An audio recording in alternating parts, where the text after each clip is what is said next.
Chers écrivains, bienvenue. Vous venez de pousser la porte du club où on discute d'écriture sans filtre. Je m'appelle Chris Vuklizevic, je suis autrice et j'ai réuni avec moi dans ce club 4 de mes amies écrivaines. Ensemble, on discute sans tabou de nos inspirations, de nos méthodes, mais aussi de nos doutes, de nos galères, bref, de tout ce qui fait la fabrique littéraire sans cacher ses côtés les moins glamour. Alors prenez un thé chaud, attrapez votre meilleur plaid et bienvenue au club. Et bienvenue à l'épisode numéro 12 du club. Je suis comme d'habitude avec Laetitia. Salut. Marie. Hello. Laure. Salut tout le monde. Et Léa. Coucou. Alors, épisode 12 signifie que le podcast va fêter son premier anniversaire le mois prochain. Je ne sais pas encore ce qu'on fera, mais on fera peut-être un petit truc spécial. Donc, tenez-vous au courant, venez nous suivre sur les réseaux sociaux, abonnez-vous. Comme ça, vous ne ratez rien. Alors, ce soir, je dis ce soir puisque nous enregistrons à 21h30, mais vous écoutez peut-être ça le matin, je ne sais pas.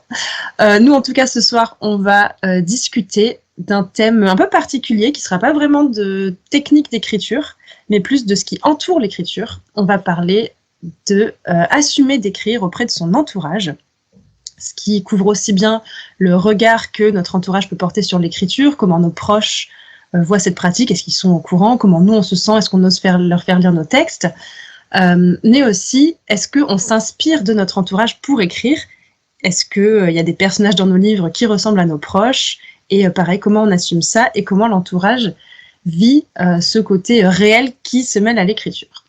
Avant ça, on va discuter de notre actualité d'écriture, nos galères du moment, nos blocages, les trucs aussi qu'on fait, et après, je vous conseillerai un contenu autour de l'écriture et on passera donc au thème du jour.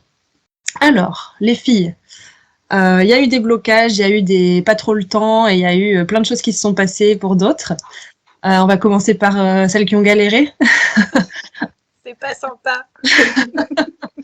Comme ça, après, on finira par des trucs plus encourageants. Non, moi, j'ai galéré. Voilà. Merci Laure pour ce partage d'expérience. Ça me fait plaisir. T'as manqué de temps, t'as manqué d'énergie. Ouais, je suis partie en vacances aussi et ouais. Ce qui était cool, mais j'ai pas du tout. Enfin, c'était des vacances en amoureux et pas du tout avec un ordinateur pour écrire. Eh bien, ça fait du bien des fois. Et toi, Marie? Alors moi, je peux pas dire que j'ai galéré dans le sens où j'ai pas vraiment essayé. Donc... J'ai très vaguement essayé, mais en fait, je me rends compte que j'ai beaucoup lu. En fait, le mois qui s'est écoulé, là, j'ai une vraie fringale de lecture. Du coup, bah, c'est cool aussi. Parce que quand j'écris, j'ai un peu du mal à lire aussi à côté. Donc, je me dis avec le retour des beaux jours, peut-être que je vais me remotiver. Voilà. Ok, c'est vrai que des fois aussi lire, c'est hyper important. Donc, c'est pas de l'écriture à proprement parler, mais ça nourrit tellement l'écriture. Ah ouais, c'est vraiment un truc à part. Ouais, ça fait du bien. Toi, Léa, je crois que tu as un petit bébé chien qui occupe tout ton temps en ce moment.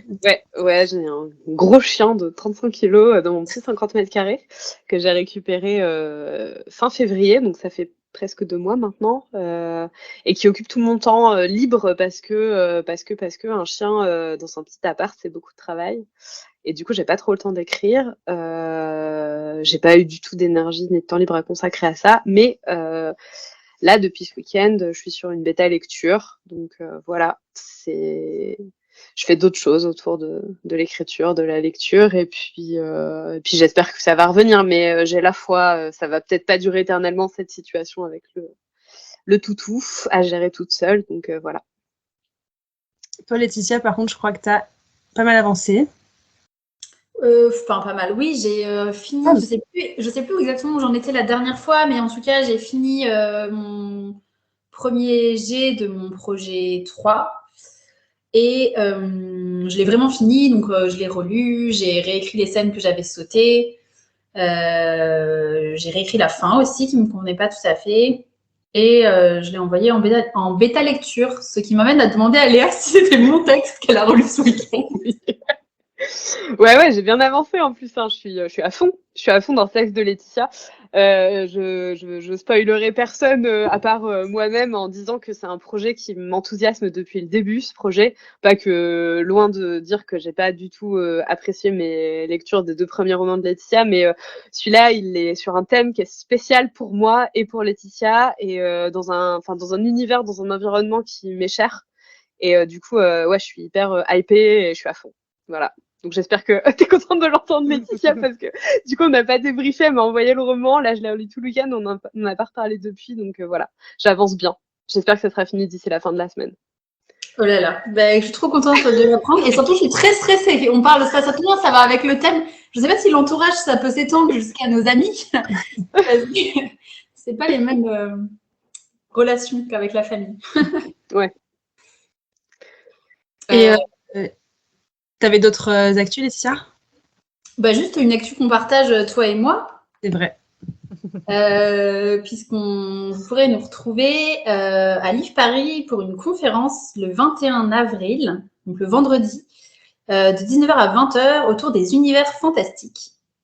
On sera également avec Taous Merakchi, qui apparemment, quand j'ai dit sur Instagram qu'il y avait Elle cette... est hyper connue.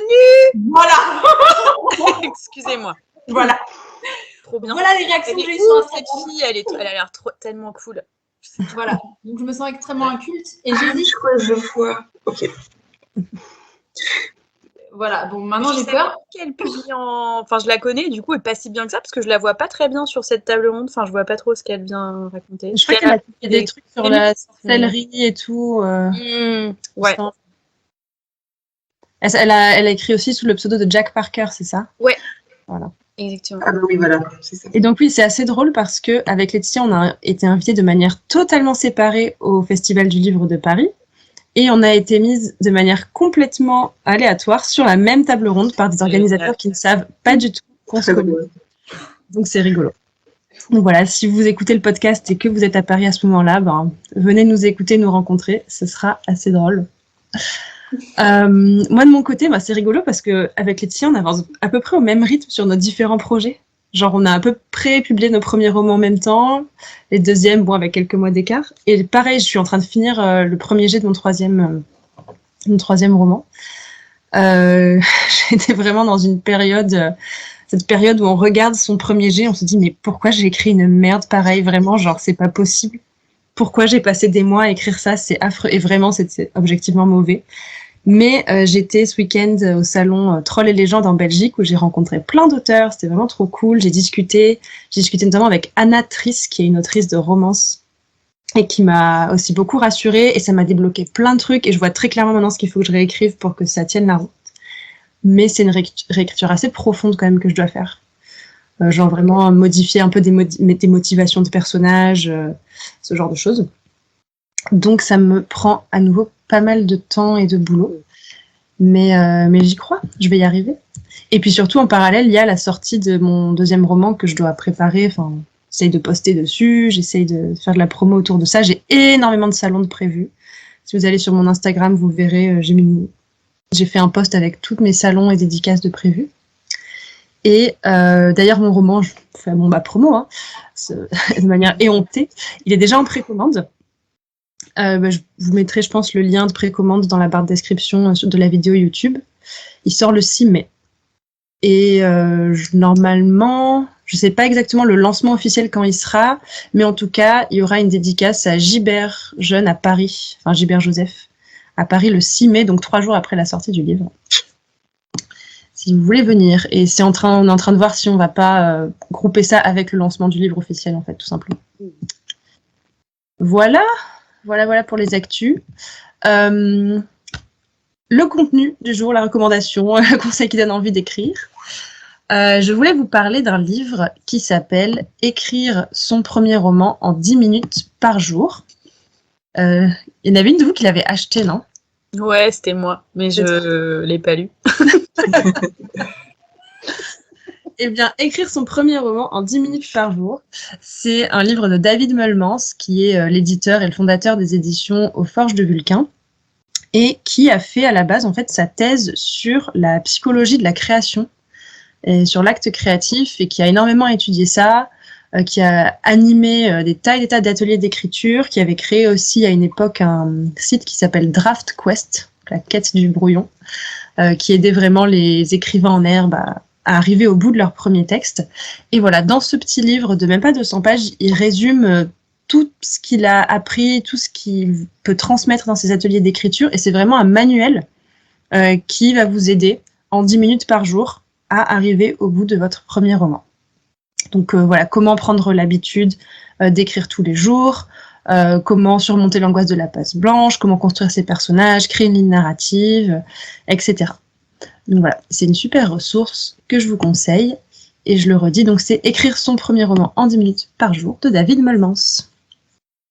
Et on peut maintenant passer à notre thème du jour, sur le fait d'assumer d'écrire auprès de son entourage. Alors, on va peut-être faire ça en 2 parties, on verra comment la discussion évolue, vous savez comment ça se passe, mais pour l'instant, on a prévu en 2 parties, d'abord le regard de notre entourage sur l'écriture, et ensuite, est-ce qu'on s'inspire de notre entourage pour écrire ? Puisque ce sont un peu des vases communicants. Alors, première question, les filles, est-ce que votre entourage proche, et je parle plutôt famille, collègues, éventuellement amis, mais bon, entre nous, amis, on sait que nos amis, ils savent qu'on écrit. En gros, est-ce que cet entourage-là sait que vous écrivez ou pas ? Est-ce que tout le monde dans votre entourage sait que vous écrivez ? Ou est-ce que c'est une chose que vous cachez, volontairement ou pas, à certaines personnes ? Laure ? Grand soupir. Vaste, vague soupir. Moi, mon entourage proche, donc, ma famille n'est pas très étendue. Donc, en gros, mes parents sont au courant, même si je les tiens pas vraiment informés. Enfin, je les tiens pas informés, mais ils savent que c'est dans ma vie, quoi, d'une façon ou d'une autre. Mes collègues, pas du tout. Voilà. C'est un truc.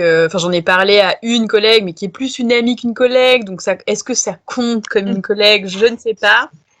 Mais c'est vrai que, en particulier, parce que je travaille dans le monde de l'édition, et je pense que c'est un peu impossible à ce stade pour moi d'imaginer, en particulier vu ce que j'ai écrit, enfin qu'il puisse y avoir un lien qui se fasse dans la tête des auteurs pour lesquels, de la maison, des maisons pour lesquelles je travaille, qui se fasse dans leur tête, avec ce que je fais. Donc c'est aussi pour ça que sur les différentes, même si je suis présente sur les réseaux sociaux, en fait pour l'instant, je suis pas taguée, je participe malheureusement pas à la communication sur le podcast, alors que j'ai une petite communauté somme toute relative, mais parce que du coup, je bosse dans la maison d'édition dans laquelle je bosse, mais je veux pas, ça reste en caché, quoi. Mais t'as peur qu'il fasse quoi comme genre de lien ? T'as peur qu'il te demande ce que t'écris ? T'as peur que... Ouais, en fait, j'ai pas du tout envie... comment dire ? Ouais, j'ai pas envie qu'il sache ce que j'écris. J'ai pas envie qu'elle le lise. J'ai pas envie qu'elle puisse me juger. Alors là, on tombe sur tous les trucs, voilà. Et j'ai pas... voilà, si jamais un jour je publie quelque chose, ce serait très bizarre pour moi, du coup, de faire partie de leur team d'une façon ou d'une autre. Enfin, je sais pas trop. De passer de l'autre côté un peu ? Ouais, c'est ça, exactement. Ouais. Est-ce que, Laure, j'ai une question. Est-ce que c'est une histoire de vulnérabilité par rapport à tes collègues de travail ? Genre qu'ils lisent quelque chose que tu as écrit, c'est montrer une partie de toi qui te rendrait vulnérable à leurs yeux ? Ouais, je pense qu'il peut y avoir de ça. Okay. Complètement. Okay. Parce que moi, j'ai déjà ressenti ça. Ouais.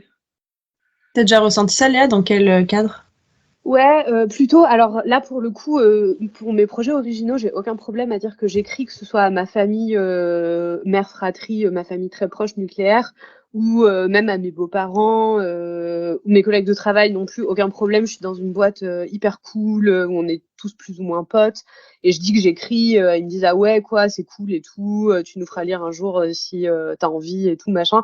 J'ai pas de problème. Par contre, pour tout ce qui est plus côté fanfiction, là, je vais écrire en anglais, ou je vais écrire des trucs qui vont être plus unhinged, ou 18+, ou des trucs avec de la violence, du cul, etc.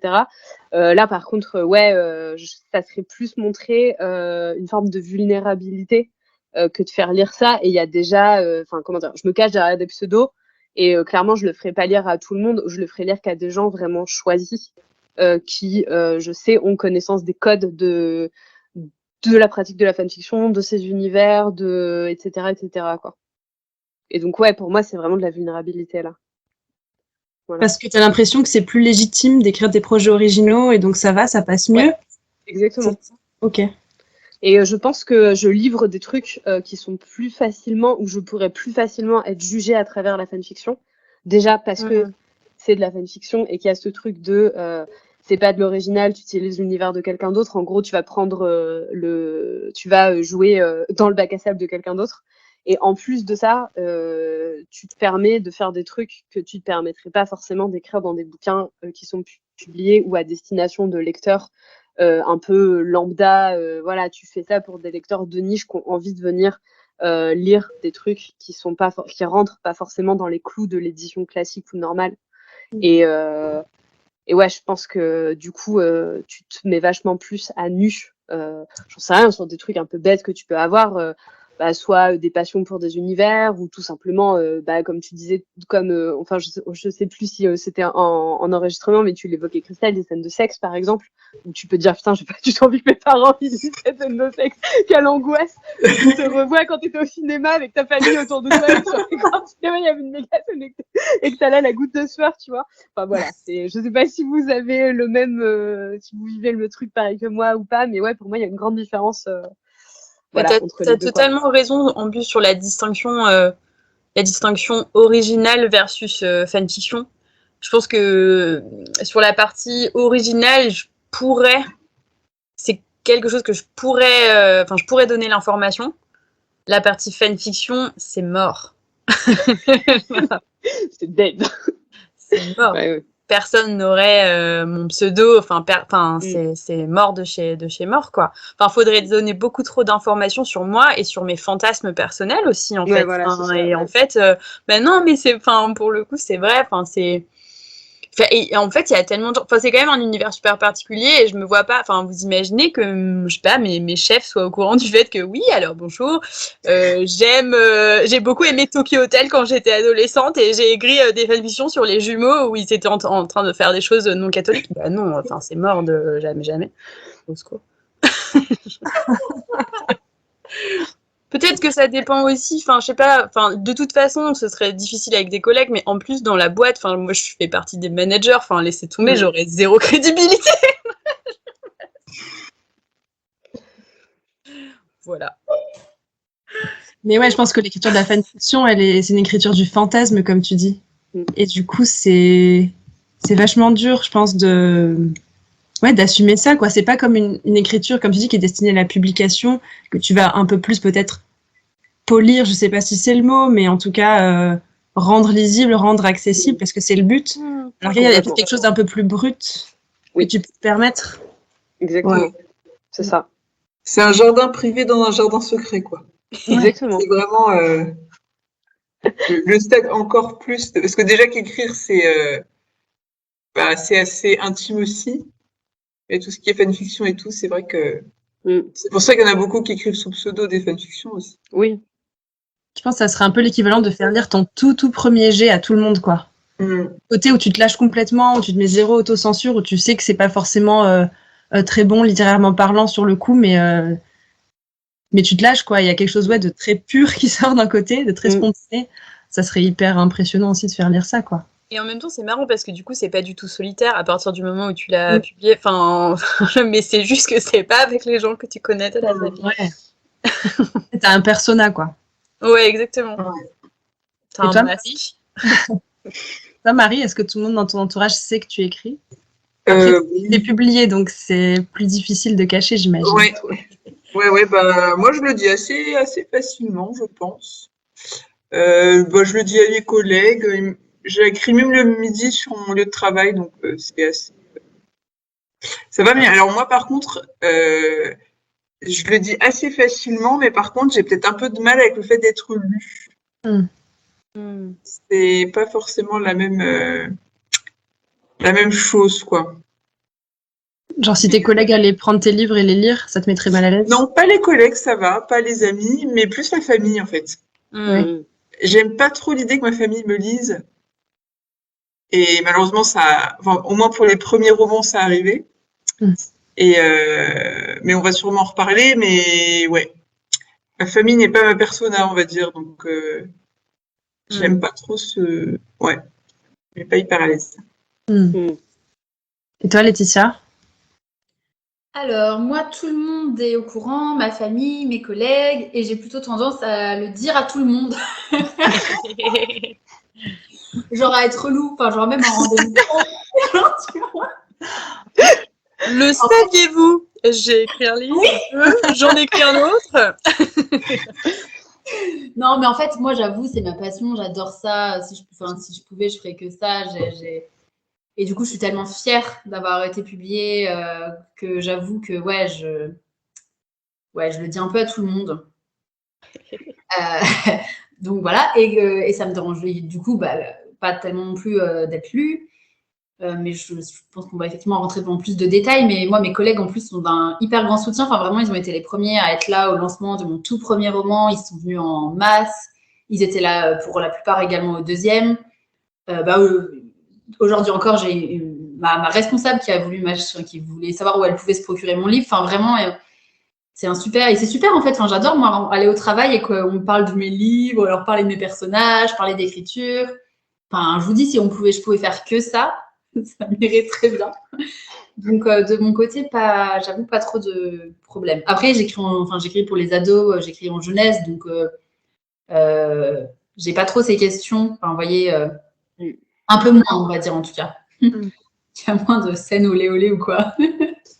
C'est vrai qu'en t'écoutant parler, je me disais, quelle serait la différence si j'étais pas, si j'étais pas dans un milieu, si c'était pas une maison d'édition où je travaillais, quoi.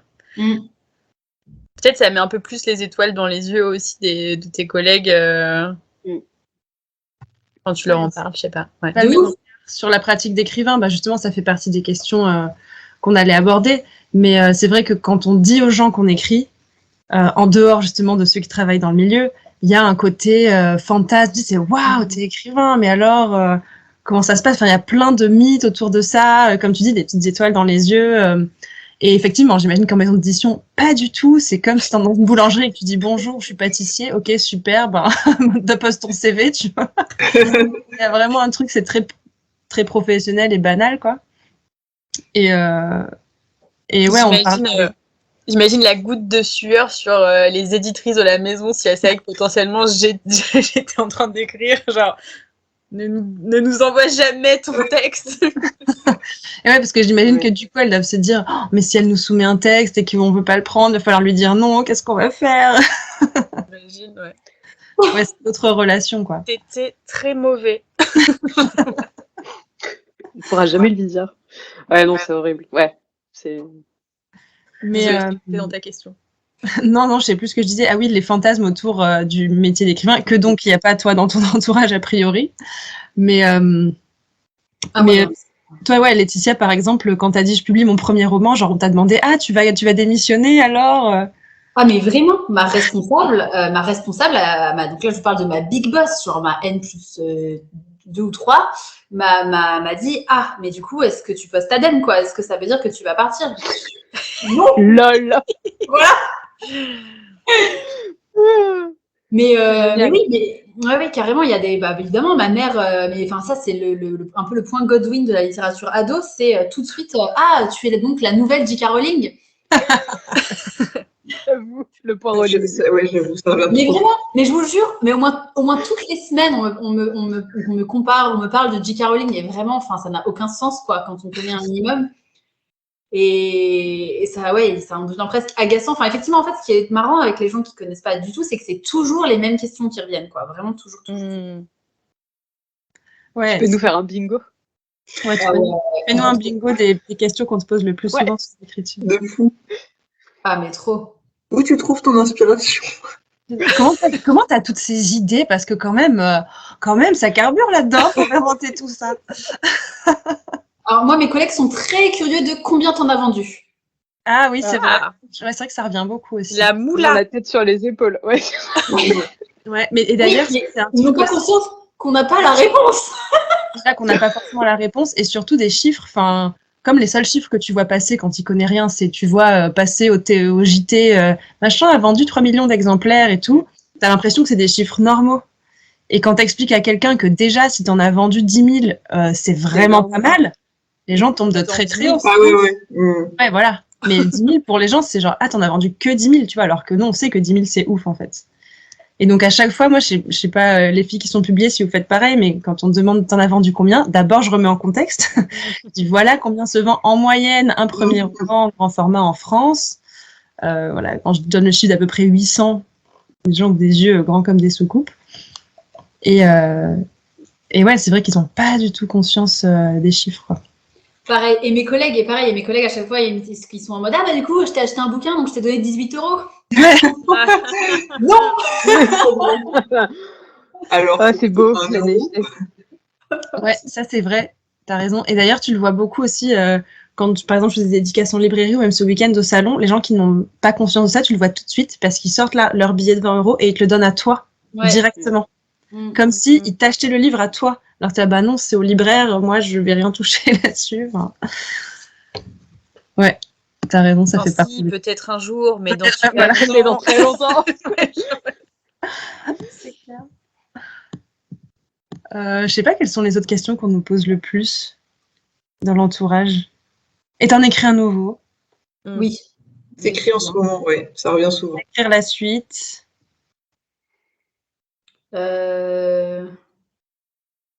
Mais ouais, c'est vrai, les comparaisons tout de suite avec les grands. Ouais.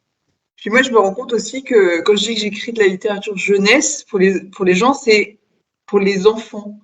Genre, il y a un truc un peu condescendant de ah, t'écris pour. Genre, limite, t'as écrit des trucs avec des bonhommes bâtons, quoi. C'est assez drôle qu'il n'y a pas forcément toute cette nuance qu'on a avec littérature jeunesse où ça peut être ados, jeunes adultes, il y a plein. Oui, j'imagine que ça dépend à qui tu le dis, en fait. T'as des générations qui ne sont pas du tout, et puis des gens qui s'en foutent des livres et de l'écriture et qui n'y connaissent rien, quoi. Comme moi, j'y connais rien, j'en sais rien en cinéma, par exemple, quoi. Ouais. Ah, aussi, un truc qui revient tout le temps, c'est drôle, on me demande toujours dans quelle maison je suis publiée, mais en fait, les gens ne connaissent pas les maisons. Non, ouais. Mais vraiment pas. Ouais. Tu réponds, ils disent, ah d'accord, je connais pas. Oui, mais en fait, tu n'en connais aucune, donc. Attends, mais ils connaissaient pas ici, ils en connaissent 2-3, ils connaissent Hachette et Gallimard, quoi. Oui, je pense. Les gens qui lisent un peu. Je pense que c'est Gallimard, et puis. À part Gallimard, même Hachette, je suis pas sûre qu'ils connaissent. Hein. Moi, Michel Lafon, ils connaissent. Hein. Moi, Michel Lafon, quand même, ça m'a. Enfin, en général, ils font ah ouais. Enfin, genre, ils s'attendaient à ce que je réponde justement une petite maison d'édition locale inconnue. Et quand je réponds genre Michel Lafon, là, ils connaissent en général moi. Je pense que ça dépend des milieux culturels aussi, tu vois. Oui. Michel Lafon, Robert Lafon, il y a quelques mélanges en plus, oui. Oui, voilà. Non, mais il y a quelques maisons, mais en fait quelques maisons d'éditis, mais si tu dis éditis. Non, oui. Et là où par contre Hachette en règle générale met de la lumière dans les yeux des gens aussi.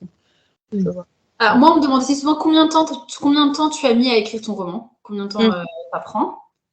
Et une question que je ne sais pas si vous la fait aussi, mais moi qui est revenu beaucoup, est-ce que tu écris drogué ou sous alcool? Il n'y a pas aussi la question genre est-ce que tu es malheureuse? Il ne faut pas être malheureux pour écrire ou un truc comme ça. Enfin, il n'y a pas les questions sur l'artiste maudit. Ça, on ne me l'a pas trop posé, non. Moi non, mais l'alcool et la drogue, on vous l'a posé ou pas? Moi, on me l'a demandé. Non, jamais. J'ai une tête à ça, je sais pas. C'est incroyable d'avoir les balls de poser cette question, quoi. Les gens, ils se foutent. Tu vas leur dire, oui, d'ailleurs, tu veux un petit peu de coke? Excellent pour stimuler le matin t'entrant et après tu performes toute la journée au boulot, c'est génial. Non mais c'est hyper bizarre comme question. Ouais, il y a cette espèce de truc de il faut exciter son imagination forcément via un tiers, via un truc extérieur pour arriver à se mettre dans cet état d'inspiration et créer. Ça marche pas du tout comme ça en fait, c'est du boulot quoi, c'est pas magique, tu prends pas de la poudre et dans ce coup tu vois le secret de l'univers et tu écris quoi. Enfin je sais pas, c'est marrant comme les gens ils ont cette espèce de rapport à la création qui est... Enfin on en a déjà parlé dans des épisodes précédents mais qui est hyper enfin vraiment bizarre quoi. J'espère que tu leur réponds oui, j'en prends plein Laetitia. Tu veux voir mon stock d'apérole là.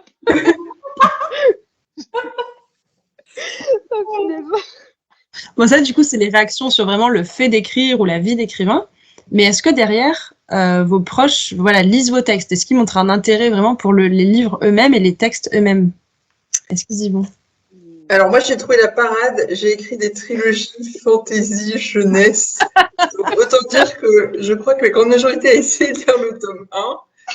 Il y en a plein qui n'ont pas aimé. Et il y en a plein qui s'en sont tenus au tome 1, ce qui me va très bien. Voilà. C'est vrai que c'est des genres qui peuvent faire un peu peur quand on ne les connaît pas. Ouais. Et vous, les filles? Laetitia, toi, du coup, tes proches, genre ta famille a lu ton livre, tes collègues ont lu ton livre? Alors, niveau famille, il n'y a que ma mère qui a lu le premier, mais parce qu'il était aussi très inspiré d'elle et elle le savait, donc elle, en fait, à la base, elle ne voulait pas le lire. Mes parents ne me lisaient pas du tout, mon frère non plus. Ma mère ne voulait pas du tout me lire parce que je pense qu'on avait cette relation de quand j'étais ado, vous savez, où moi je voulais absolument qu'elle lise mes trucs comme tout ado et elle trouvait ça catastrophique et ma mère ne sait pas mentir donc en vrai elle me le disait globalement quoi et ça me mettait dans des états, enfin ça n'allait pas quoi, vraiment c'était pas la maman qui dit ah c'est parfait tu vois, c'était plutôt ah non moi je ferais plus comme ça comme ci comme ça et moi ça m'énervait de ouf, enfin vous voyez le truc. Donc, elle s'était dit, je pense que c'était mieux de pas du tout me lire. Elle a lu mon premier, mais parce que au départ, elle l'avait pas du tout lu et c'est vraiment, elle voulait pas le lire. Et en fait, 2 semaines, je crois vraiment 1 ou 2 semaines avant la sortie du livre en librairie, elle a changé d'avis, elle m'a demandé à le lire. Mais vraiment, vous voyez, last minute et tout. Et sinon, mon frère a essayé, mais je crois qu'il n'a pas tenu plus de 50 pages. Et mon père, pareil. Je ne sais même pas sûr qu'il a essayé. Donc voilà, ça les intéresse pas trop, hein, globalement. Ils n'ont pas lu le deuxième, ma mère non plus. Je le dis, ça sert à rien. Honnêtement, ça va pas te plaire. Voilà. Ils lisent pas. Oui, j'ai pas précisé, mais c'est pas du tout des lecteurs de base. Donc ils lisent pas moi, mais ils lisent personne non plus, quoi. Oui. Et tes collègues qui ont acheté le livre, qui t'ont soutenu en achetant le livre et tout, t'as l'impression que derrière il y a un intérêt, qu'ils l'ont vraiment lu? Alors pas tous. Clairement, il y en a, c'est vraiment du pur soutien et c'est trop cool. En vrai, en fait, ils l'ont aussi offert pas mal quand ça se destinait pas à eux. Mais non, il y en a qui ont lu, alors qu'en plus, c'était pas forcément leur genre de prédilection. Et c'était trop bien. Enfin, en vrai, j'ai trouvé ça génial et trop sympa de leur part. Et ils m'ont fait des retours. Ils ont même été mettre des commentaires sur les sites. Faites-le d'ailleurs si vous avez aimé nos romans, n'hésitez pas. Mettez des commentaires sur Babelio, Amazon, Goodreads. Mais mes collègues l'ont fait, ouais. Voilà. Donc vraiment, soutien de leur part, carrément. Trop cool. Et toi, Léa? Moi, carrément, je me suis même amusée à lire des chapitres de mon projet sur lequel je bosse à voix haute à plusieurs membres de ma famille pour avoir leur avis, tout simplement, pour savoir si c'était compréhensible, pour savoir ce qu'ils en pensaient. Je sais que j'ai lu mon premier chapitre à pas mal de monde. Voilà, c'est rigolo, j'aime bien. Et j'ai pas du tout de souci à le faire, globalement. Globalement, j'ai pas du tout de souci à le faire et mes collègues de travail, non, mais c'est parce que voilà, je suis vraiment jamais allée jusqu'au bout d'un projet non plus jusqu'à maintenant et que je pense que ça allait, un peu comme la famille de Laetitia, je sais pas si ça les intéressera de fou. Peut-être qu'il y en aura certains, si j'arrive jusqu'au bout, ouais, pourquoi pas, mais je n'ai pas forcément envie de partager ça non plus à 100% avec eux, quoi. Voilà. Ouais, Laetitia? Juste, j'ai une anecdote marrante, je sais plus si je vous l'ai déjà raconté, mais j'ai un oncle qui s'est pointé à une dédicace. Je sais plus si je vous avais raconté cette histoire. Oui, c'est vrai. Lequel? Je me rappelle. Incroyable, vas-y, raconte. L'oncle de Roumanie? Non, pas cet oncle-là, l'oncle raciste. Non, l'oncle qui écrit des lettres à Marine Le Pen. Ah, mais oui, mais je me souviens de cette. Ah, oui, oui. Il s'est pointé et il m'a dit, Léa, elle rigole déjà, elle s'en souvient. Déjà à Bordeaux? Oui, c'était à Bordeaux, il s'est pointé à une dédicace. On était là. Quoi? Mais je crois qu'on était là, non? Mais oui, vous étiez là, vous vous en souvenez? Oui, oui, oui. Elle a dû. Attends, Moi, j'étais pas là. qu'est-ce qu'il a dit? Je sais Attends, que Laure était là, je sais plus. J'ai un début de souvenir, mais j'ai du mal à replacer les trucs. Bah, d'abord, il est venu me dire ah, c'était pas mal et tout, c'est bien, c'est cruel, j'aime bien. Bon, il m'a dit c'est dommage, c'est quand même dommage, il n'y avait pas de scène de sexe. Alors oui, Ça, c'est le l'inverse, bingo, ok. quoi. Pour les gamins de 11-13 ans, tonton. Et après, il m'a dit il y avait une faute à la page 150. Ah oui, la faute. Et il y a une tournure de phrase qu'il aimait pas, tu sais, qui est trop. Il me dit ça, ce n'est pas du vrai français normalement. Mais bon, les éditeurs aujourd'hui, c'est plus ce que c'était. Enfin voilà. À la fois, c'est Merci. mignon qu'il ait vraiment lu. Ah ouais, c'est super mignon, ouais. Non, mais enfin bon. Non, mais il fait les Franchement, on laisse ça finir, hein, je sais pas. Puis ça lui a plu, C'est c'est ce qui cruel. On sait ce qu'il reste à faire pour ton tonton, écrire des fanfictions sur ton premier roman. pour corriger ce qui n'a pas Pardon. plu, ça. Ouais. Voilà. Pardon, mais j'étais obligée de vous partager cette histoire. Elle est incroyable. Moi, je suis arrivée le lendemain. Et du coup, vous me l'avez raconté, mais je m'en rappelle très bien. Et comment est-ce que vous vous sentez justement quand vos proches lisent vos textes? Je sais que moi, bizarrement, c'est pas forcément les personnes, enfin, en gros, qu'ils aiment ou pas. Ça m'est un peu égal, dans le sens où c'est pas forcément pour eux que j'écris à la base. Et je sais par exemple que voilà, mon premier roman, notamment, c'est de la fantasy, de la dark fantasy. C'est normal que ça plaise pas à mes beaux-parents qui ne lisent pas du tout, ou ma belle-mère qui lit juste du Guillaume Musso, donc c'est normal.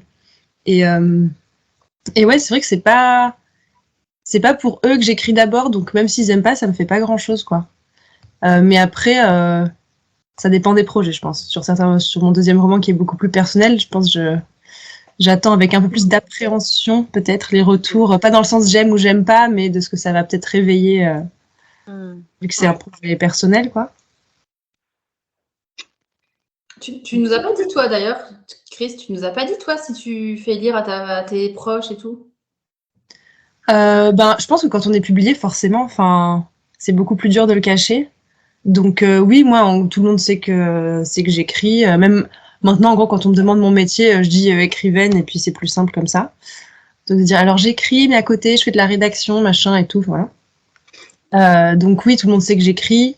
Mes romans, un peu comme toi, en fait, Laetitia, je pense qu'il y a eu pas mal de soutien, de gens qui l'ont acheté et tout. Ça veut pas forcément dire qu'ils l'ont lu, ça veut pas forcément dire qu'ils l'ont aimé, parce qu'encore une fois, c'est un genre, comme disait Marie, hein, c'est de la fantaisie. C'est un peu la parade, voilà. Le deuxième, je pense que plus de monde le lira, dans le sens où il est plus grand public. Mais il est aussi plus personnel. Et ça, on pourra en parler plus tard, mais le côté s'inspirer de son entourage pour écrire, voilà, ça crée d'autres appréhensions, je pense. Toi, Marie, je sais que tu avais dit ça, il me semble, un jour, que de toute façon, c'était pas pour ta famille que t'écrivais, et que donc ça t'était un peu égal s'ils lisaient ou pas, ou si ça leur plaisait ou pas. Ouais, j'écris pas pour eux, clairement, mais après, moi, ça me met un peu mal à l'aise quand même. Je trouve que d'être lu, c'est un peu, je sais pas, c'est un peu comme ces youtubeurs qui sont très timides dans la vie et qui face caméra sont très expansifs. Et moi, c'est un peu ça, c'est parce que quand j'écris, c'est une facette de moi qui n'est pas destinée à mon cercle déjà très privé de base. Et je crois que j'ai du mal avec l'idée qu'ils me connaissent très très bien, donc ils voient très bien qui je suis, mais ce que je déploie dans mes livres, c'est aussi une autre facette de moi qu'ils connaissent peut-être un peu moins. Et ça se trouve peut-être pas, hein, ça se trouve ils me reconnaissent très bien dans ce que j'écris. Je me souviens plus trop des retours que j'avais eu là-dessus. Mais ouais. Je pense que les proches, notamment justement la famille, à la fois ils nous connaissent très bien, et à la fois je pense qu'ils ont une image de nous qui est assez particulière, avec plein de petites cases quand même souvent, parce que mais quand t'étais petite, t'étais comme ça, et donc t'as 30 ans, t'es toujours comme ça dans leur tête, tu vois. Ouais. Et ça faisait partie d'une des questions de nos auditeurs. Une lectrice m'avait écrit, elle avait lu mon roman, et elle avait lu la scène la plus trash de mon roman, je pense, qui est vraiment une scène un peu dégueulasse, avec quelqu'un qui est démembré, etc. Et elle m'avait écrit, je n'oserais pas, moi, écrire une telle scène parce que j'aurais peur d'être jugée. Et c'est vrai que je savais en écrivant ça qu'il y a plein de gens qui me connaissent, pour ceux qui n'ont pas la vidéo, j'ai mis des petits guillemets autour, et qui allaient être choqués, en fait, parce que la petite Christelle, avec sa frange et sa gueule de première de la classe, mais comment elle a pu écrire un truc aussi dégueulasse, mais en fait, elle est tarée, en fait, elle est violente, elle n'est pas exactement celle dans la petite case où on l'avait mise, quoi. Oui, ça doit surprendre, je pense. Quand tu te fais une idée d'une personne et tu lis ce qu'elle écrit, ouais. Et je pense que Cette petite frange cache des choses insoupçonnées. Une personnalité profondément désaxée. Qu'est-ce qui te tapit sous la frange? ah oui, un truc qu'on m'a beaucoup dit aussi après mon premier roman, c'est mais ça va, tu veux pas aller chez le psy et ça va, tes relations avec tes parents voilà. Ouais, Comme j'ai eu les mêmes, c'est marrant, j'ai eu exactement les mêmes remarques que toi, Chris. Ah ouais. Ouais, j'ai aussi eu ça. Du coup, beaucoup de gens qui m'ont demandé, mais toi, ta famille, ça va, etc. Suite au premier, sujet, suite à mon premier roman. Et j'ai aussi eu un collègue qui, pareil, a quand même, donc moi, c'est pareil, il y a une scène, donc là, on recadre par rapport au roman de Chris. Moi, c'est pour les 11-13.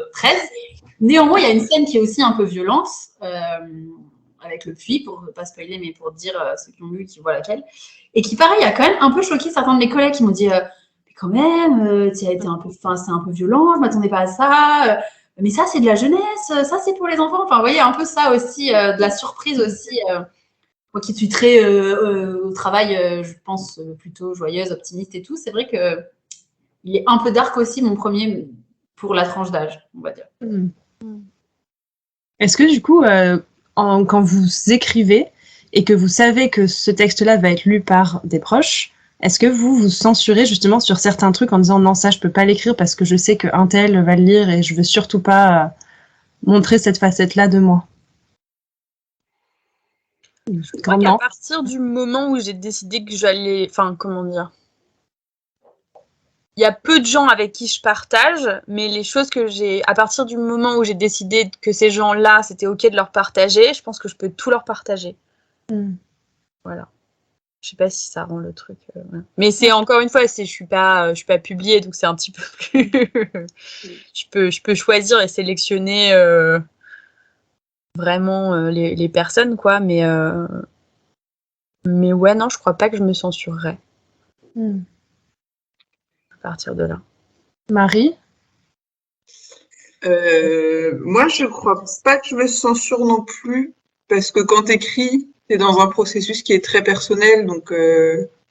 Mais quand même, je repense. Moi, j'avais écrit un roman qui s'appelle Kaléidoscope et qui en vrai était. Alors, c'est pas du tout une autobiographie parce qu'il y a plein de trucs qui sont pas de mon passé, mais il y a quand même des trucs en creux qui sont très intimes et j'avoue que j'étais pas hyper à l'aise avec l'idée que ma famille le lise.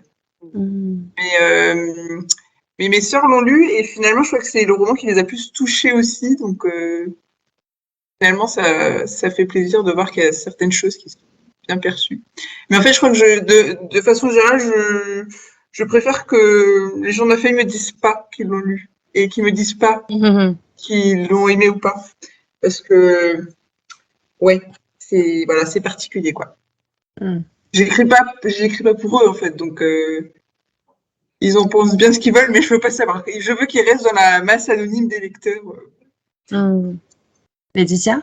Je pense à un truc, alors j'espère que c'est pas trop hors sujet, mais il y a une autre catégorie de personnes qui est proche, enfin, qu'on peut avoir en tout cas certains dans notre entourage, et qui, moi, par contre, j'ai un rapport là vachement plus bizarre avec le fait qu'ils me lisent, c'est les autres auteurs. Et là, je parle notamment, moi, j'ai la chance d'avoir d'être en contact, en tout cas, avec des auteurs de mon adolescence, enfin, vraiment des gens qui sont un peu mes maîtres d'écriture, enfin, vous voyez ce que je veux dire, des gens de la génération un peu avant, en gros, et qui m'ont bercé par leurs écrits et qui savent aujourd'hui que j'écrive et qui ont ou veulent acheter mes romans et sont en mode du coup, je t'offrirai un retour. Et là, pour le coup, moi, j'ai dit non, en fait, mais vraiment non, je ne veux pas. Parce qu'en plus, c'était vraiment genre, j'ai l'impression que c'était un peu en creux, je vais te dire ce qui va pas, quoi. J'étais non, mais tu fais ça, j'écris plus jamais rien, je pense, en fait. Donc, vous voyez ce que je veux dire, un peu l'idole, je sais pas, un acteur vous voyez ce que je veux dire, je pense qu'un jeune acteur aurait peut-être ce même genre de réflexion envers une grande star, quoi. Je comprends et c'est un peu aussi pour ça, je pense que si jamais, enfin voilà, par rapport aux auteurs de ma maison, en fait, c'est un truc comme ça, je voudrais pas du tout avoir leur regard sur ça. Je les apprécie par ailleurs, mais voilà. Ouais, c'est vrai que j'avais pas pensé aux autres auteurs, mais effectivement, il y a un côté où tu sais que eux, ils vont te lire et ils vont forcément se dire, j'aurais pas fait comme ça à cet endroit-là, à cet endroit-là, à cet endroit-là. Mais tu veux pas. Ah ouais, là, ça, tu veux pas savoir. Et du coup, on glisse doucement vers notre deuxième partie, qui est vraiment ce qu'on met dans nos textes de la réalité quand on s'inspire un peu de son expérience personnelle ou de son entourage pour écrire, et forcément des réactions que ça peut déclencher chez l'entourage. Je vais vous lire une question d'auditrice qui nous disait, une remarque plutôt, c'est difficile d'aborder certains sujets tabous ou qui se rapprocheraient davantage d'une expérience personnelle avec laquelle on ne souhaite pas forcément que les gens qui nous connaissent fassent le lien. Est-ce que c'est une chose à laquelle vous avez déjà été confronté en écrivant? Je sais que toi, Laetitia, tu t'es inspirée par exemple de la vie de ta maman pour écrire ton premier roman. Est-ce que c'est une question que tu t'es posée? Oui, un peu. C'est hyper personnel du coup. Mais oui et non, comment dire. Quand je l'ai écrit, pas tellement. En fait, je pense que c'est aussi une histoire que j'avais envie de raconter depuis hyper longtemps.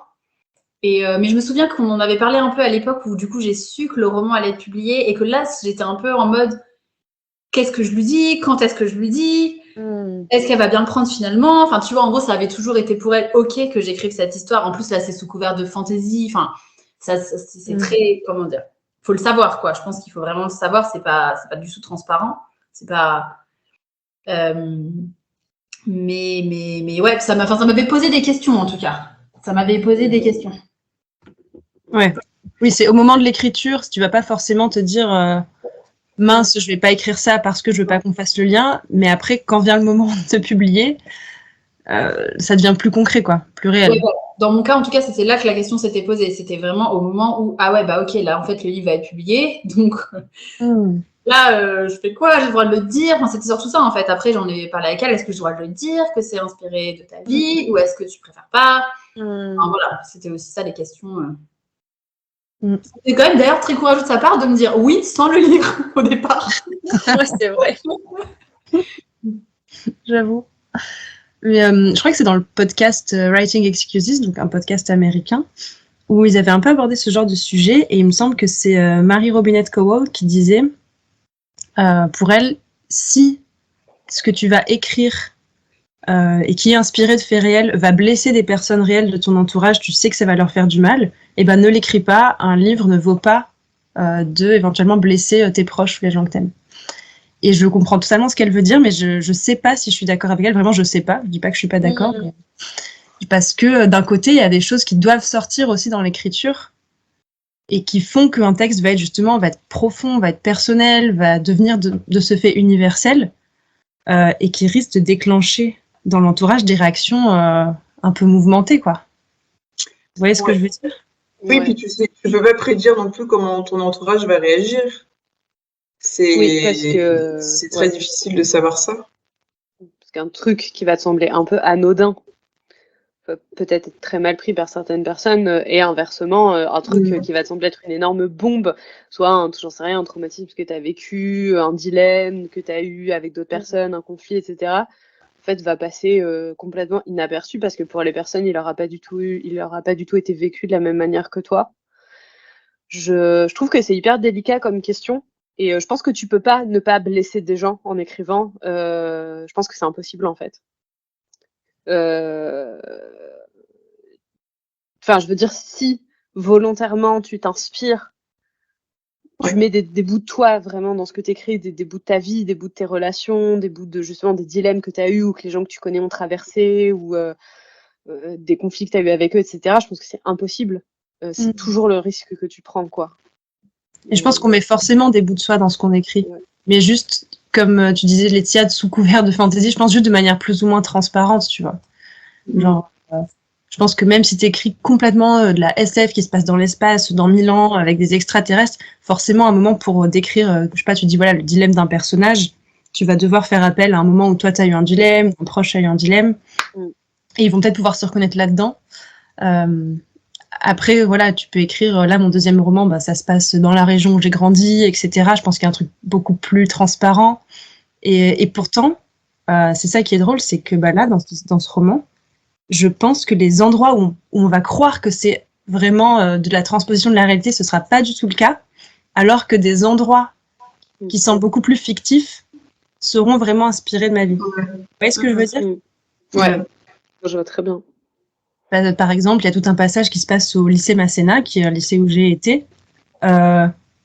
il y a rien dans ce lycée qui se passe dans le roman que j'ai vraiment vécu, à part l'atmosphère que j'ai reprise. Alors qu'on peut se dire, ah ouais, elle a fait ça, c'est son lycée, forcément, elle a dû reprendre des choses, sauf que pas du tout.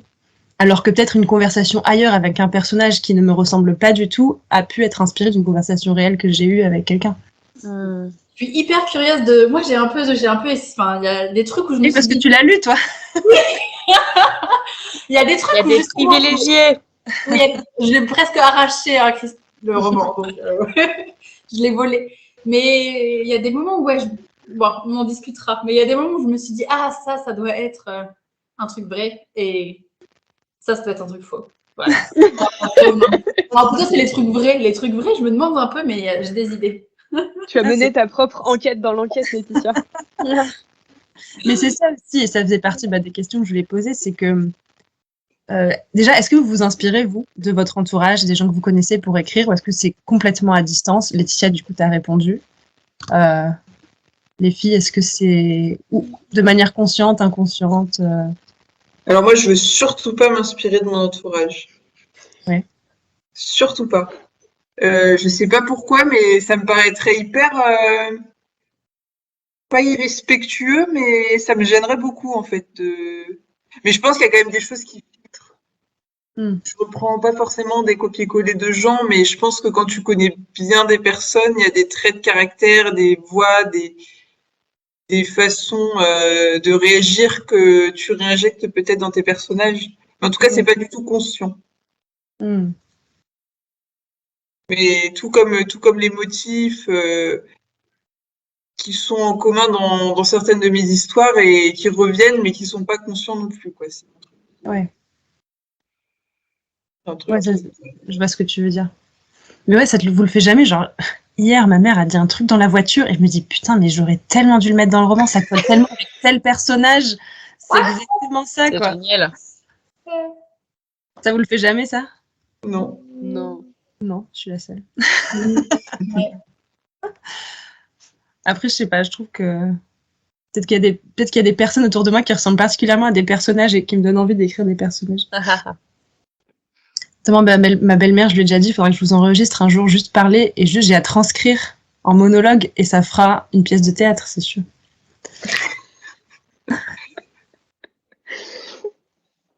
Et du coup, donc, vous, Laure et Léa, est-ce que vous vous inspirez plus ou moins consciemment de votre entourage pour écrire, pour construire des personnages ou Ouais, si ça peut m'arriver. Ça peut m'arriver.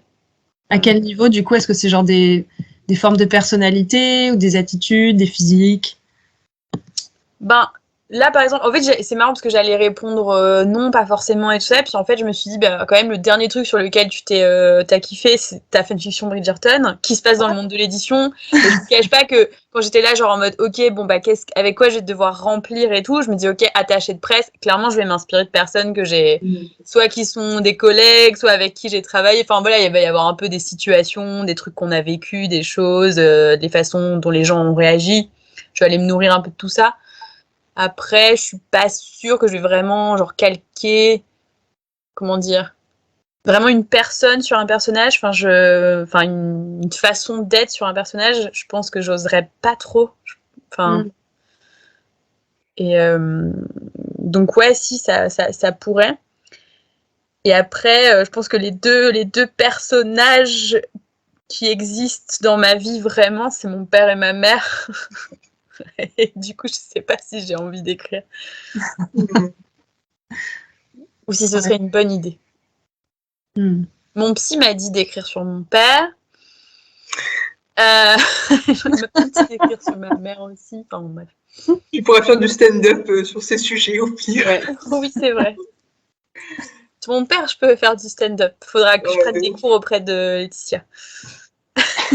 T'as juste à prendre ces lettres qu'il a écrites qu'il a au syndic. Des stand-up tragicomiques. À la paroisse. Bah oui, à la paroisse de Saint-Titrucna en Menhir, je sais pas quoi. Enfin bon, un nom improbable, mais ouais. Mais en fait, le problème, c'est que mon père, c'est 5 personnages en un. En fait, c'est un personnage qui n'est pas crédible. Justement, c'est ce que j'allais dire, c'est que je trouve, moi, j'ai beaucoup de mal parfois à construire la psychologie de mes personnages. j'ai vraiment, enfin, c'est un gros travail, quoi. J'ai l'impression de faire des trucs en carton-pâte. Et j'ai du mal à, ouais, comme on disait l'autre fois, à les voir un peu comme des personnes organiques et tout. Et parfois, de calquer des psychologies de vraies personnes dessus, tout de suite, ça amène de la complexité, de la nuance qui est déjà construite, avec un passé, une profondeur, des traumas, des réponses justement que tu n'inventerais pas forcément dans la fiction parce qu'elles sont bizarres, mais du coup, elles sont réelles. Parce que dans la vraie vie, les gens ont des réactions réelles bizarres à leur trauma, à leur passé, etc. Ouais, c'est vrai. Ouais, c'est intéressant ça. C'est trop intelligent, je note. Ouais. Et toi, Léa, tu t'inspires de ton entourage pour écrire ou pas du tout? Moi, j'ai pas du tout l'impression quand je suis en train d'écrire. Mais je pense que, comme disait Marie, inconsciemment, forcément, un peu, je reprends des petits trucs, des manières de parler, ou des attitudes, ou des caractères. Voilà, c'est obligé. Je me voile pas la face. Mais je le fais pas consciemment. Je me dis pas, ah tiens, en train d'écrire, quand je suis en train d'écrire, je me dis pas, ah tiens, là, tel personnage, j'ai besoin qu'il ait ce caractère. Qui est-ce que je connais qui ressemble un peu à ça autour de moi? Ah ouais, je vais m'inspirer de ce mec-là ou de cette meuf-là, ou voilà, pour construire le personnage. Non, je me dis jamais vraiment ça. C'est plus c'est inconscient, quoi. Et Laure, je voulais revenir sur le fait que ton psy t'a dit que tu devais écrire sur ton père, mais toi, tu as un cas encore particulier, qui là, on parle de s'inspirer de ses proches ou de soi-même pour écrire. Toi, carrément, on t'a mis la pression pour que tu écrives sur ta mère. Ouais, un peu. Ouais, un petit peu. Mais tu sais, je voulais raconter un tout petit peu avant qu'on lance l'épisode, mais ouais, la petite anecdote et le petit coup de pression, c'est que donc j'ai aussi publié un livre, mais ça n'avait rien à voir, c'était pas du tout un truc de fiction. J'ai publié une petite méthode de japonais. Bref, je l'ai fait relire par un japonais, c'était mieux quand même, qui se trouve être le pianiste qui accompagne les cours de chant de ma mère. Petit aparté, parce que je pense pas en avoir forcément parlé dans ce podcast parce que ce n'est pas le lieu, mais ma mère était chanteuse d'opéra. Et a eu une carrière quand même assez ouf. Elle est partie s'installer toute seule en Allemagne. Bref, elle a eu une vie de ouf, c'est vrai. Et ouais, il y a quelques personnes qui ont beaucoup d'admiration pour elle, dont ce petit pianiste, enfin ce petit, il est pas petit, excusez-moi, ce pianiste japonais qui a relu mon ouvrage. Et en gros, il était assez scotché, il était mignon comme tout. Il a dit ah mais tu sais vraiment écrire, c'est bien et tout ça. Bon bah maintenant, c'est bien beau tout ça, mais maintenant il faut écrire la biographie de ta maman. C'est important, il faut le faire. Elle est pas toute jeune, il faut l'écrire. Voilà, ce serait une tellement grosse perte que cette autobiographie, parce que l'idée au départ c'était aussi de pousser ma mère à écrire son autobiographie, mais il a compris qu'il n'y arriverait pas. Mais du coup ouais, c'était un peu le petit, enfin comment dire, franchement c'était gentil comme tout. Et je pense que c'est venu aussi appuyer sur un truc, une réflexion qu'en fait, en vrai, je m'étais déjà faite, et c'est aussi pour ça que ça a fait un peu que ça m'a vraiment mis la pression, que ça m'a mis un peu dans un truc de peut-être qu'en fait, c'est ça qu'il faudrait que je fasse. Parce que c'est vrai, je pense vraiment qu'il y a une histoire de ouf à raconter. Et peut-être que je serais la meilleure personne pour le faire, et peut-être que je serais la pire personne pour le faire. Voilà, je ne sais pas. Je ne sais pas comment faire avec ça.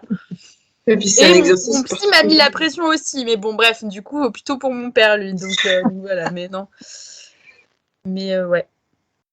Mais je trouve que c'est pas le même genre de pression, parce que quand ton psy te dit ça sur ton père, c'est pour toi. C'est une écriture purement thérapie qui n'a aucune vocation à être lue, alors de l'autre côté, c'est une pression vraiment extérieure. En fait, pas vraiment, parce que je lui ai dit que je voulais écrire et tout ça. Il m'a dit, mais en fait, vous avez un super matériel. Enfin, en gros, en vrai, je crois qu'en plus, il l'a dit. Je pense qu'il l'a dit pour les deux, en vérité. Je crois qu'il m'a dit, mais que j'avais de la matière de ouf à portée de main, et que peut-être c'était ça qu'il fallait écrire. Et j'ai dit, mais vous êtes fous.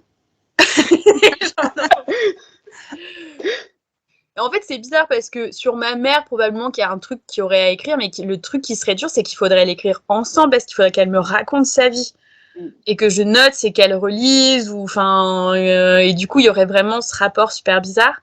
Sur mon père, je suis s'il peut y avoir quelque chose à écrire d'intéressant, mais clairement, il faudra attendre sa mort.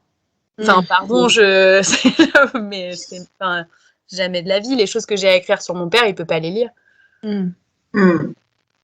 Ouais, carrément. Laetitia, ouais. D'ailleurs, il est intéressant de noter que dans mon cas personnel, j'ai attendu que mes grands-parents soient effectivement décédés pour écrire le livre. Ouais. Voilà. Est-ce que tu as consciemment attendu? Non. Ou est-ce qu'il s'est avéré que quand ils sont décédés, ça t'a libéré pour écrire? Alors là, c'est une question, j'ai pas la réponse qui est toute faite, mais il se trouve que, effectivement, je pense que c'est inconscient peut-être, mais que je l'ai écrit qu'après. Mais ça fait des années que je voulais l'écrire. Je pense que ça a clairement. Ouais, je sais pas. Mais ils auraient permis, clairement, ça aurait pas été possible qu'ils le lisent, quoi. Enfin, là. Ouais, non, mais c'est clair. Puis il y a des choses, je sais que là, sur mon roman, il y a des choses, des questions auxquelles je répondrai d'une certaine manière en interview écrite et enregistrée, et d'une autre manière en interview juste en librairie ou en rencontre où ça ne sera pas enregistré. Parce que, il y a des choses qui sont dissibles et d'autres qui ne le sont pas forcément, quoi. Et pour revenir sur le côté de la pression, est-ce que ça vous le fait aussi? Moi, c'est ce que je vous disais avant l'épisode. Parfois, on passe devant un truc où ma grand-mère raconte quelque chose, ou quoi, c'est « Ah, mais il faut absolument que tu écrives là-dessus, inspire-toi pour ton prochain roman, regarde comme c'est joli, inspire-toi. » Et je sais pas, ça m'énerve. Pourquoi ça me met en colère presque. Je sais pas pourquoi. Mais je trouve que c'est une intrusion. Les gens n'ont pas du tout conscience, hein, ils font ça avec très bonnes intentions. Mais comme si les gens de l'entourage qui n'écrivent pas, mais voudraient que j'écrive en fait ce qui eux les inspire, ce qui eux les fait rêver, ce qui eux évoque de l'imaginaire, alors que chez moi pas du tout, ça va venir de choses qui eux leur semblent parfaitement banales, triviales. Est-ce que vous aussi ça vous le fait? Est-ce qu'ils vous disent inspire-toi de ça, tu pourrais écrire là-dessus, c'est un truc qui revient ou pas? Non, moi jamais. Non, je crois qu'on m'a jamais dit ça. Mais je comprends le côté ouais, moi, je sais pas, ça me tendrait aussi si on me disait ça. C'est un peu le truc de merci de pas me mâcher le travail, quoi. C'est un peu comme, je pense que c'est aussi pour ça qu'on reprend pas tel quel des gens de notre entourage, c'est que ce serait trop facile, en fait. Ouais. C'est pas si évident, voyons. On est plus complexe que ça. Nous, autrices. Puis aussi, j'écris ce que je veux. Genre, je veux pas écrire ce que je veux. Tu vois, je sais pas. Mais oui, moi, on me l'a déjà dit aussi. Ah ouais?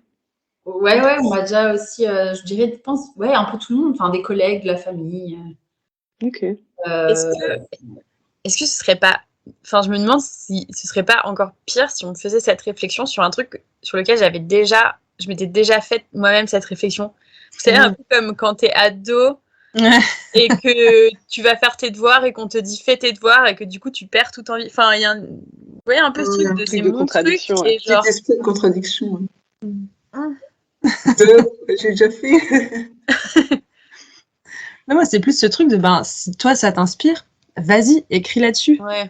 Mais ne va pas assumer, préjuger du fait que moi, ça va forcément m'inspirer, tu vois. C'est comme s'il y avait des trucs qui étaient objectivement inspirants et que tes proches, ils se disent, en plus, ça fait partie de sa famille, voilà, la grand-mère raconte quelque chose, donc forcément, elle aura envie d'écrire dessus. Bah non. C'est pour être dans les remerciements du prochain livre, tu vois. Ouais. Et merci pour cette brillante idée. Hashtag, je ne suis pas un porte-plume. Mais oui, genre, quand je partage même des anecdotes sur Instagram, j'aime bien partager des petites anecdotes marrantes de ma vie et quoi. Il y a très souvent quelqu'un qui m'envoie un MP. Ah, pour ton prochain livre, ça ferait une fin. Genre, tu vois ou pas? Toujours les gens veulent. Sur Françoise. C'est ce que j'allais dire. Celle-là, je l'ai eu beaucoup. Hein. Ouais, alors, c'est vrai que Françoise, ouais, bon, bah. Non, mais il y a peut-être aussi, je sais pas, ce truc, je sais pas, ça c'est un autre, un sujet annexe aussi au sujet général, mais qui est que du coup, une fois qu'on a dit qu'on était auteur, qu'on écrivait et tout, les gens vous ramènent systématiquement un peu à ça, en fait, aussi. Oui, tellement. Comme si on allait faire mettre le réel dans nos livres. C'est genre, je vais pas. Ah oui, ça aussi un truc. Moi, on me l'a pas trop dit, mais je pense que c'est un peu comme les psys. C'est genre, oulala, je vais pas trop dire ça parce qu'après tu vas me mettre dans ton livre. Ce n'est pas si intéressante que ça. Donc oui, je vois ce que tu veux dire. On te ramène forcément à ça. Je dis comme les psys parce que je pense qu'il y a un truc de oulala, je vais pas commencer à parler de ça, sinon tu vas m'analyser. Il y a aussi eu, moi j'ai déjà eu le cas d'un proche qui était persuadé que je l'avais pris pour écrire un personnage. Waouh. Alors que pas du tout. Et la personne était persuadée que vraiment je l'avais pris comme modèle. Moi, ça m'avait énervé, j'étais là, mais non. Quoi ? Ah oui, d'accord. Oui. T'as brisé toutes ces illusions, du coup, ou tu l'as laissé croire Bah, j'ai juste dit non, mais elle était persuadée quand même que Ah, d'accord. j'étais là, mais quel ego ! Ailleurs aussi. Mais c'était un personnage principal, genre, ou c'était juste Non, un non, personnage c'était un personnage secondaire. Ok. Ah ouais, mais ça m'a, je sais pas, ça m'avait pas plu. Tu disais aussi qu'il y a des gens qui pensaient que tu étais, que tu t'avais fait un Ah self. oui, bah oui, mon premier roman. Bah, moi, mon premier roman, je l'avais sorti jeune, et en fait, c'est une sorte de parodie de conte de fées, et du coup, mon héroïne, c'est une petite blonde blanche et tout. Et le nombre de gens qui m'ont dit que c'était moi, moi, pareil, ça m'avait, je sais pas, ça m'énervait, je l'avais quand même, je fais un minimum de travail de construction de personnage. Donc, Ne m'infligez pas votre propre manque d'imagination. Genre. c'est ça. Mais je crois que Chris, c'est toi, dans une interview, tu disais que on avait tendance à plaquer sur toi certains personnages, alors que toi, tu trouvais plus de points communs avec d'autres personnages. Tu parlais d'un personnage masculin dans ton premier roman, je crois. Et c'est assez vrai, ça, c'est que les ponts sont pas si évidents que ça. Ouais. Entre les personnages et toi-même, tu vas mettre des choses de toi qu'on n'associe pas forcément, qui sont plus discrètes ou plus cachées. Enfin, les choses sont pas transposables en copier-coller, quoi. Ouais, c'est ça. C'est qu'il y a vraiment une distance entre ce qu'on met du réel dans le roman et ce que ça devient dans la fiction.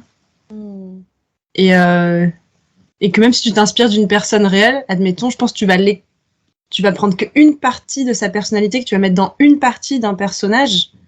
Ouais. C'est pas pour autant que voilà, le personnage de la sœur, c'est ta sœur. Ou que Ouais, c'est cette distance-là. Je sais pas si vous avez déjà eu à l'expliquer aussi. Est-ce que les filles, vous avez eu des gens qui se sont reconnus dans vos livres, qui vous ont demandé, mais est-ce que ça c'est toi ? Est-ce que le personnage de la mère c'est ta mère ? Enfin, on l'a un peu dit tout à l'heure, quoi. Ça va avec ta famille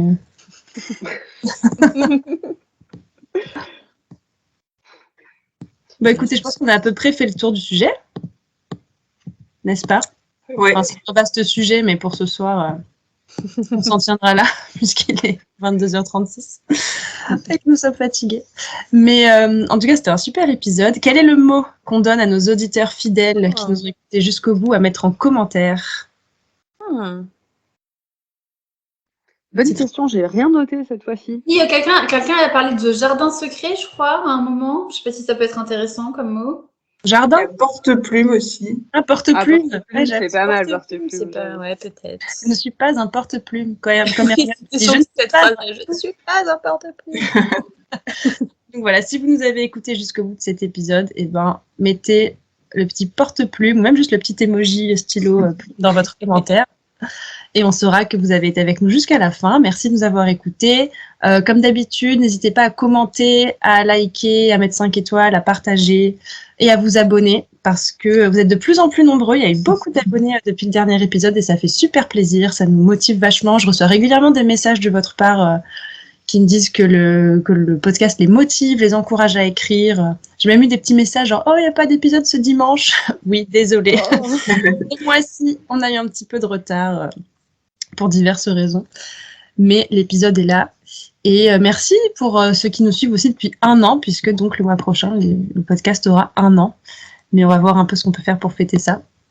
Les filles, merci d'avoir été encore avec moi sur cette réunion du club. Et puis, on se retrouve début mai pour la 13e réunion du club où on discute d'écriture sans filtre. Salut! Salut.